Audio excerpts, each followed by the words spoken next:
Je m'appelle Pierrot. Quand j'étais jeune, j'étais très timide au point que je ne disais jamais rien quand quelque chose me contrariait. Même pas à mes parents. Je ne posais pas de questions, donc j'avais pas de réponse. Et au fil des années, j'accumulais ces non-réponses comme un fardeau en fait, de plus en plus lourd à porter.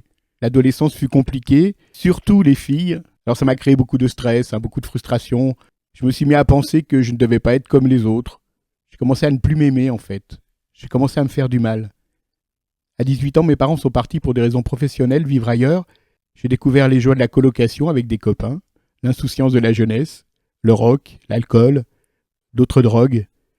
En fait, c'était la bohème. Avec eux, on rêvait d'un monde plus juste et fraternel, un monde de paix, le respect de la nature aussi. Je voulais pas ressembler aux autres. Je voulais pas être un mouton parmi les moutons. Alors je me suis rapproché des marginaux. Mais vous savez, des fois, vivre dans la marge, ça peut conduire à l'exclusion. C'est comme ça que je suis devenu punk. J'ai perdu mon travail et à force de délirer, j'ai été amené à dormir dehors. Quand on est jeune, les journées sont longues. Alors je repensais à ce que j'avais vécu, j'ai repensé à mon passé, j'ai repensé à l'école, j'ai repensé à ma famille, j'ai repensé aux copains. Et puis j'ai repensé aussi au catéchisme et à ce personnage un peu étrange, extraordinaire, ce Jésus, cette personne qui était toujours attirée par les pauvres, des petits, des laissés pour compte, par des gens peu fréquentables. En plus, il les soignait, il les délivrait, il les ressuscitait même. Alors dans mon marasme, je me suis mis à lui parler, mais comme je vous parle, comme un ami en fait, de cœur à cœur, en vérité. Je lui ai demandé de m'aider à trouver l'amour.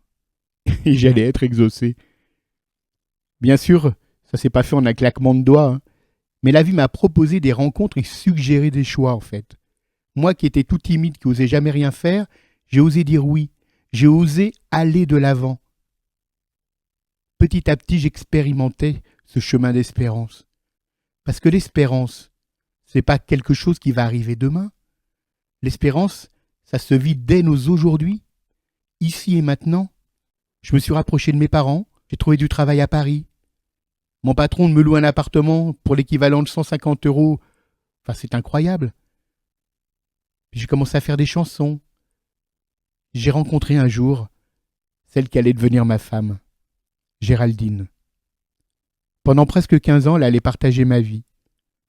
En fait, elle a été mon maître de vie à travers son amour, à travers la maladie qu'on partageait, nos joies, nos souffrances. Elle était belle. Géraldine a succombé à un cancer à l'âge de 32 ans. Sans m'en rendre compte, j'ai développé petit à petit un talent que j'ignorais. J'ai accompagné une personne malade jusqu'à la fin de sa vie.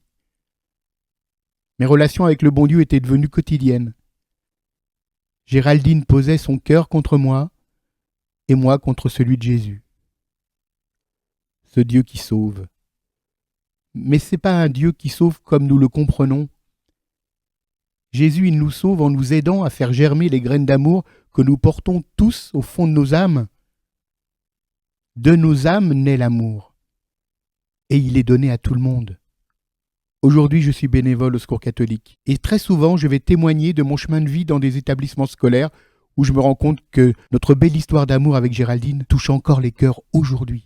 Ma bien-aimée est partie il y a 19 ans et ensemble, encore aujourd'hui, nous faisons chavirer des cœurs. L'amour survit à nos vies. Nos œuvres d'amour donnent du fruit bien encore après nos temps de vie terrestre. L'amour ne se limite pas à notre espace-temps. Il est incommensurable. L'espérance se cultive dès aujourd'hui. Il suffit de dire oui à l'amour.